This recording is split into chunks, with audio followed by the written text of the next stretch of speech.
Hello and welcome to this Mirror Online WWE live stream Q&A with the immortal Hulk Hogan.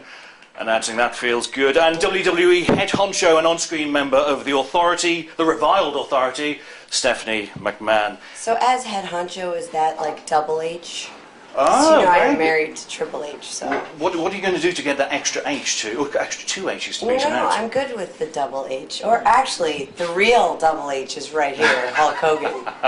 I like that. You know, I'm having a hard time with this head honcho thing, but I can live with it.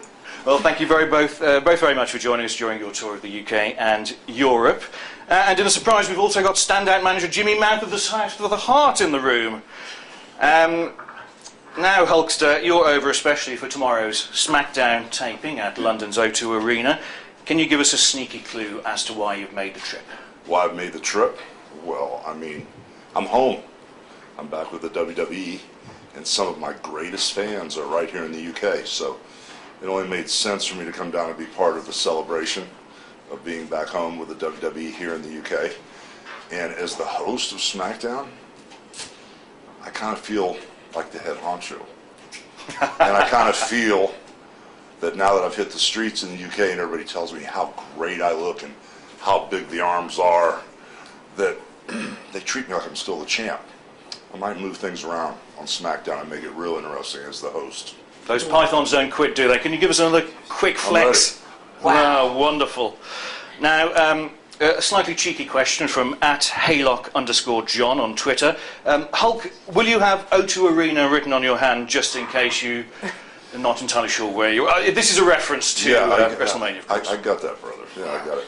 Well, you know what? I could get lost in the moment again, you know, because there have been times where I've been out of place. You know, sometimes when the fans cheer me, I get all excited, and when they boo me, I get upset, so I may go in the women's restroom instead of the men's. I mean, who knows? But yeah, that's an ongoing gag for me now. But the truth is, with the Andre the Giant Memorial Battle Royal, he was on my mind the whole time I was there. And the backstory is when I went to the fan interaction and saw the statue and stood in front of it, it rattled me so bad to look up at his face that it's your fault. Of course it was my fault, actually. Do you know the backstory with what happened? No. Your dad or someone ordered me to the go position like 20 minutes early. Oh. And when I went there, I was all ready to go, nervous, like usual, my first WrestleMania back. And someone said, "You've got to go across the building to a press conference because Stephanie's busy and she can't make it right away." Oh, really? So I ran to the press conference. And that's when we crossed paths? Memorial Battle Royal, yes. What was he like? Was he a really nice guy? Was he heavy? Will there ever be a bigger crowd than that? Da-da-da-da. Oh, you got to go back to the go position. So that's my only excuse. I think my mind was still... It was very emotional. In the Silverdome, yeah. When you were speaking to the press, you were very emotional, just on Andre. Yeah, and then the next day I was really confused. I said Sky Dome, Egg Dome, Tacoma Dome. Doesn't matter. We sold them all out. That's right. And bottom line is, it was my fault, so... You've got to take the rap. You've got to make that clear. That's one less As the head honcho. I keep blaming her when she's not around. So. Once you figured, you might as well do it to my face. I appreciate that. Now, Stephanie, you talking about Andre, you've mentioned how he's your favourite grappler of all time. Can you tell us a story? There's a great story about when you were a very young child on your trampoline, I believe. Wow, you really do your homework. Yes, I actually don't remember this story. This is the story as my mom tells it. So apparently, I was outside jumping on the trampoline. We had a trampoline, and Andre pulled up in his van. And he got out of the van. Of course, he was 7'5", 500 pounds. He was a literal giant and larger than life. And he came walking over to me. And my nanny at the time started rolling up the windows and locking the doors. She was completely afraid, had no idea who this man was. Great protector of me, by the way. But Andre walked over and apparently held out his hand and picked me up to his cheek. And I gave him a kiss on the cheek without ever having met him before. But at 3 years old, I formed this bond with him that stayed with us for the rest of his life. It's a great story. Now, can we expect an announcement about Daniel Bryan's WWE World Championship on Raw tonight, which is filmed only just about a mile away from here? Yes, Raw will be at the O2 Arena as well tonight, Monday night, for Monday Night Raw, where I am the head honcho. And along with my husband, Triple H, as the Authority, as you laid out before. And I think, yes, You can expect an announcement about the WWE World Heavyweight Championship and Daniel Bryan, but of course I can't give that away right now. And in slightly Daniel Bryan related news, questions from Olivia Eve Keller on Facebook and Jenny Hasig on Facebook.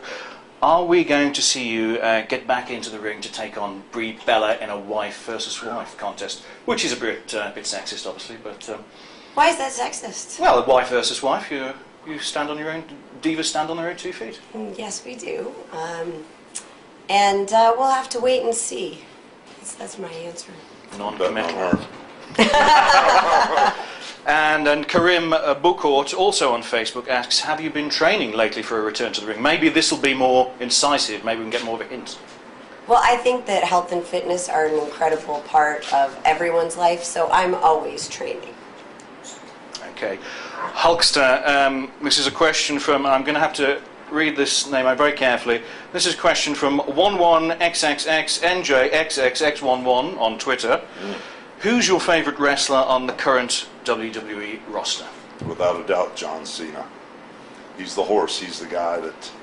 He's the old school wrestler in the young man's mindset. He's really been a superstar for the WWE, and he can go on forever. I mean, everybody loves John. And are there any younger talents you have high hopes for at all? Well, I'm a huge Daniel Bryan fan, and to me, he's a young guy. And I'm just praying for his quick recovery because he has the WWE on fire as of late. Don't start doing the yes chant, please. We've got enough people in the room to do a yes chant, but maybe people at home can do their own yes chant.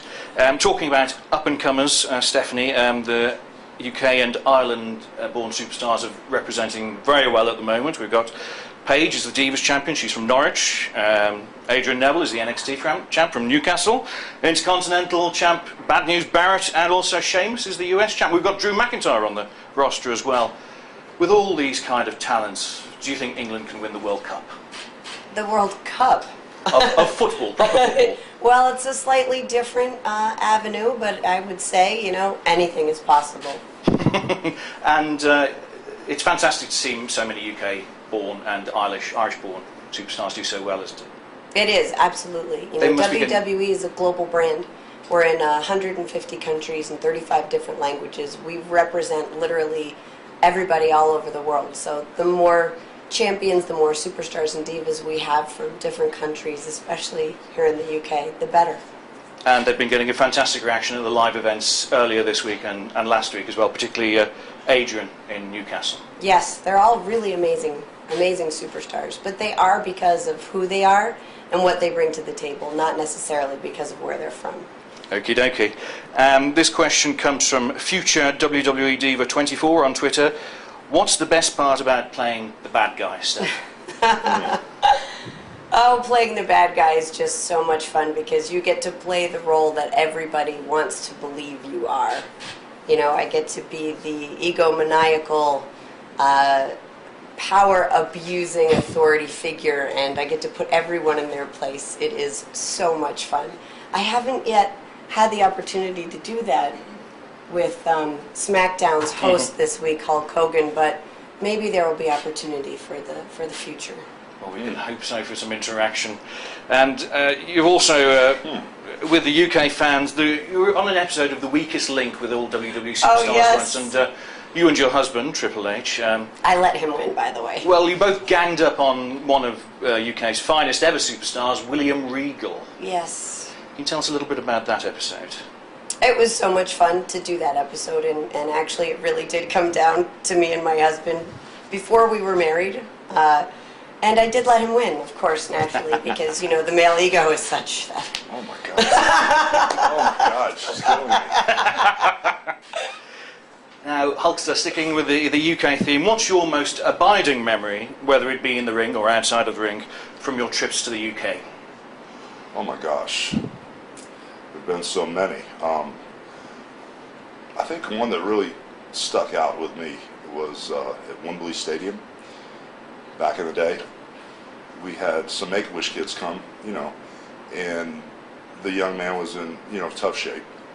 And then I had an idea where he would be sitting at ringside, and after the match, I was asking Jimmy Hart and Mr. McMahon where the young man was, and he passed away before the matches.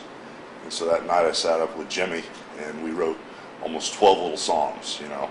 And, you know, they were very quick and brief, but and we wrote a song called The Hulkamaniac in Heaven, and as crazy as that sounds, it was all centered around that one fan that came, you know, with the Make-A-Wish Foundation that didn't quite make it to the matches. That's one that sticks out. That's wonderful. Yeah, that really is locked in my brain that night. Mm. Stephanie, the UK fans, they provide quite a unique atmosphere, almost like a football crowd, don't they? Yes, they do. Very rowdy with all the fandango. With Fandango the was very chants popular last year. And the songs and everything. I'm sorry, I'm just so moved by Hulk's story because, you know, WWE, our mission is all about putting smiles on people's faces, whether we do that through entertainment or through giving back. And it is just remarkable that our superstars and divas have these relationships with children and families all over the world. And it obviously has a tremendous impact on all of us because as much as these children say that we inspire them, they inspire us.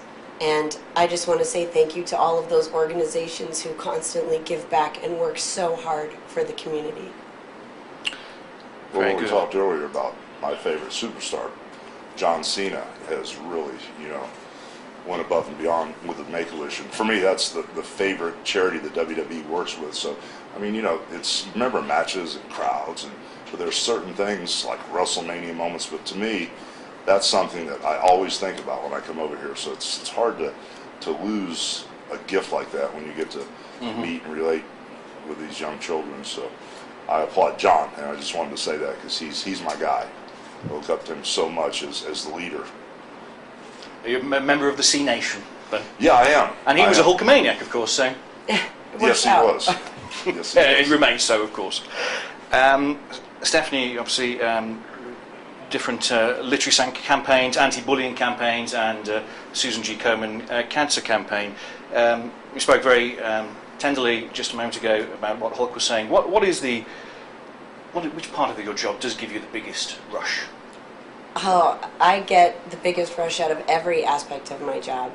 But especially, you know, as Hulk said, putting a smile on a child's face or a family's face, the parents as well of these children, whether it's at a reading challenge, because we have a literacy initiative, whether it's at an anti-bullying rally. We just did one in Rome this past week. We've done several in the UK. Obviously, we do them all over the world. Whether it's a Make-A-Wish child, whether it's at the Susan G. Komen Race for the Cure. I was in Rome just yesterday, the world's biggest race for Susan G. Komen, over 60,000 people, and the smiles and the inspiration that you get from people is just remarkable. So whether it's inspiring or I suppose also being booed by a capacity crowd, I'm inspired every day of my life, and I'm truly blessed. Hulkster, this question comes from Jamie Valdez on Facebook. Do you have any more movies in the pipeline at the moment? No, I don't. Before I came back home to the WWE, I was approached by some writers from Ron Howard Studios, and they are working on the kind of like Hulk Hogan movie. And one of the things that happened when I was sitting down and talking with Triple H and Mr. McMahon, I told them about the little project, and they kind of were excited. So hopefully it'll move forward, and hopefully the WWE will jump all over. I really don't have anything other than that. I've been approached by several different networks to do a reality show with me and my new wife, which I gracefully declined. But don't fancy that again, then? Well, not in my home. I mean, I've got a couple other little things that might be interesting, but not in my home ever again. But other than that, no, there's nothing in the pipeline. We've missed out on Hulkster in a period drama, really, haven't we? With the really kind of rough and like Downton Abbey. Well, I could see myself in that role, yeah, as a supporting actor. You know, I'm kind of like not still in the. I'm really not ready for that action leading role anymore. But I could be a great supporting actor. This next question comes from Lee Chules on Facebook. Hulkster, if you were general manager of Raw, who would you fire first? rather alarming to get rid of somebody, but that's the Right. question. Boy, what a question. Yeah. Probably Stephanie McMahon. You see, I've got no problem bucking the authority. You know? I spent a lot of time at odds with Mr. McMahon over the years, and I ran around with a group of guys back in the day that bucked the authority. And some of the issues and problems I have, which I have not vented until now, is how the authority that's in power now kind of like runs the show and how they treat certain people. So I would love to fire Stephanie McMahon my first day on Raw.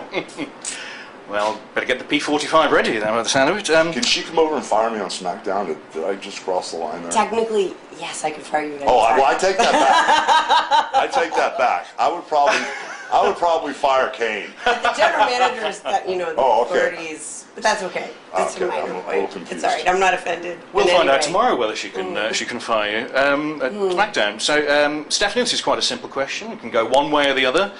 Angamin Rabia on Facebook from Tunisia says, I want to be one of your Triple H's and WWE's friends. Can I?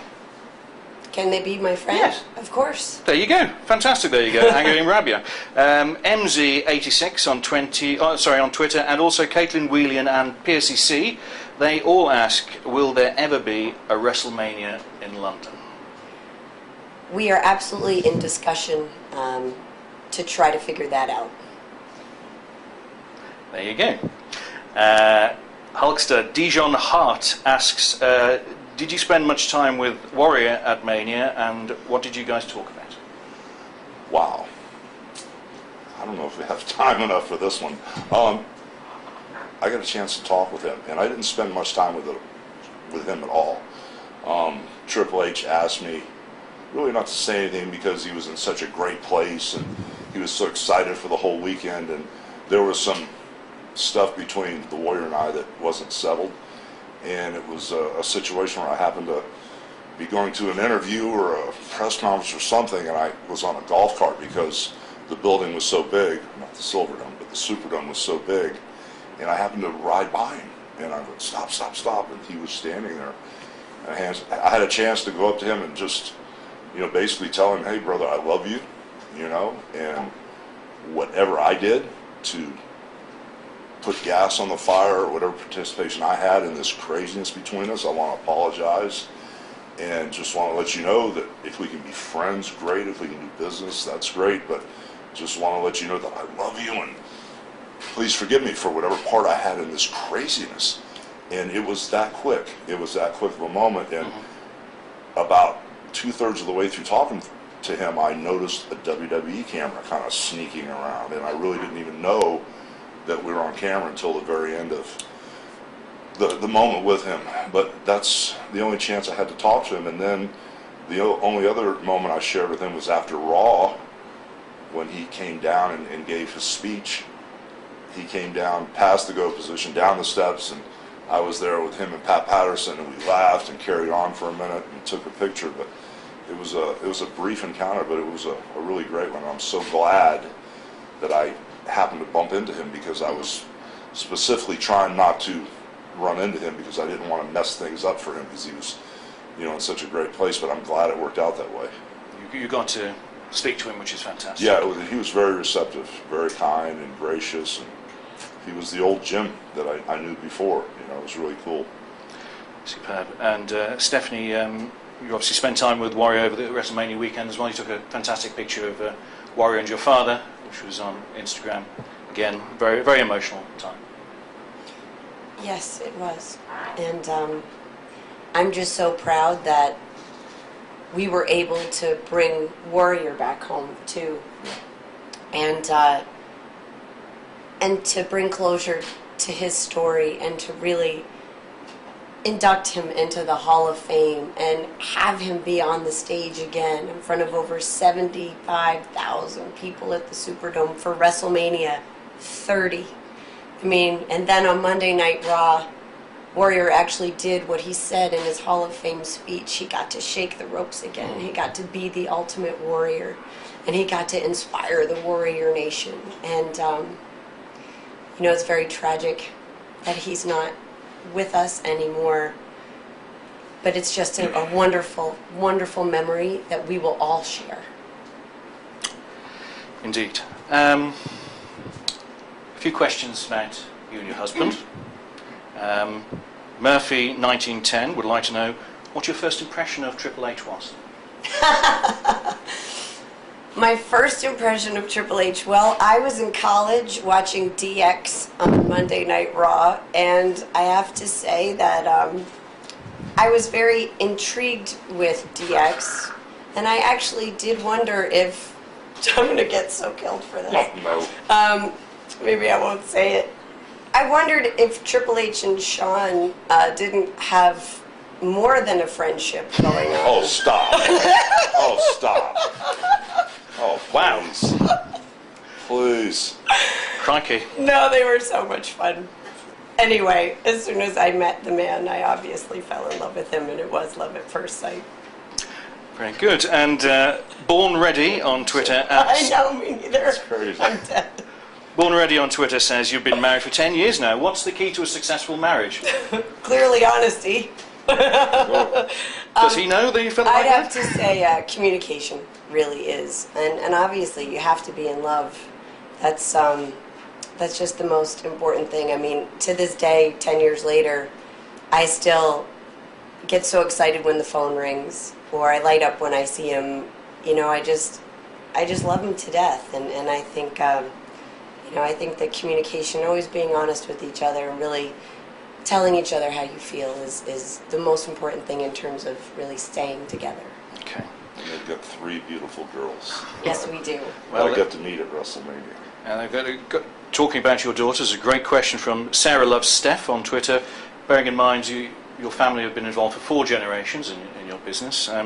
Would you like your daughters to work for WWE when they grow up? I would be proud and honored for my daughters to work for WWE, but that's going to be their decision. I would love to work for your daughter. Yeah? Yeah. Champion again? 2030 Hulk, you can like that. The Geritol wheelchair champ. That'd be great. I'd be 120. We have to have the appropriate sponsor. There you go. I do have to say, though, as the authority, it's important for me and my husband to always do what's best for business. And it wouldn't be best for business to fire the immortal Hulk Hogan, who is undoubtedly the most recognized public figure, let alone superstar, all over the world. I mean, Hulk Hogan is an iconic brand. He can't go anywhere without being recognized, more so than any Hollywood movie star, any television star. He is truly remarkable. We're so proud to have him back home. You'd have to really screw up for me to And needless to say, that counts as much, if not more, in the UK, where you were the figurehead for that burst of wrestling in the late 80s and early 90s. That completely took over Europe. You're the brand of WWE. There's a question for us versus them for you, Hulkster. It's a strange one, but we'll go with it anyway. What's your favourite strong female character from a book or movie? Strong female character. Wow, that's a tough one. That's a really tough one. It is a tough one. I don't have an answer. You got me off good. I'm sorry. Not a problem. It's not a literacy class, is it? So let's... And, Steph, for those that don't know, WWE has its own video streaming service, very much like Netflix, which has been launched for a couple of months now. Are we still looking at a late 2014 for its debut over in other regions like the UK? Yes, we are still targeting the end of this year to be live in many different markets, but specifically the UK, and we're working on plans to be all over the world. And it is the WWE network, as you mentioned. It is like Netflix, only we like to say only better, because in addition, the reason for that is because in addition to the tremendous VOD library, we also have a live streaming channel where you can literally watch just like a network, just like you tune in and there's programming for you, or you can choose selectively. And we have all of our pay-per-views available there. We have original programming like Legends House. We have, yes, Jimmy Hart, who's circling back there. You could be anywhere. But, just tremendous. We have coming up a little bit later, we're going to be premiering Monday Night Wars, which is a very interesting story that's going to be told which was WWE versus WCW. Who won that one? You have to ask. They did. Excellent. Well, thank you both very much for joining us. Thank Wish you. you success on the rest of the tour. And just before you go, just if you wouldn't mind saying goodbye to our viewers at home, but maybe in an English accent, or your best attempt at an English accent. You go first. In an English accent. Let me tell you something, mates. This is Hulkamania running wild, so what you going to do? Wow, I think he did it best. Well, we haven't tried yet. So, but I don't. I've been in Italy. I've a little got bit of Australian in there, but otherwise... What was that Australian? I'm sorry. Mate's Hey, good. mate. Mate, yeah. Would you oblige, Stephanie? Honestly, I can't get it in my head. Oh, what a shame. But I will Don't- say thank you. Okay. Thank you to everyone for tuning in. Maybe I'll try the UK accent tonight. Thank you very much for joining us, guys. Thank you. Thank you.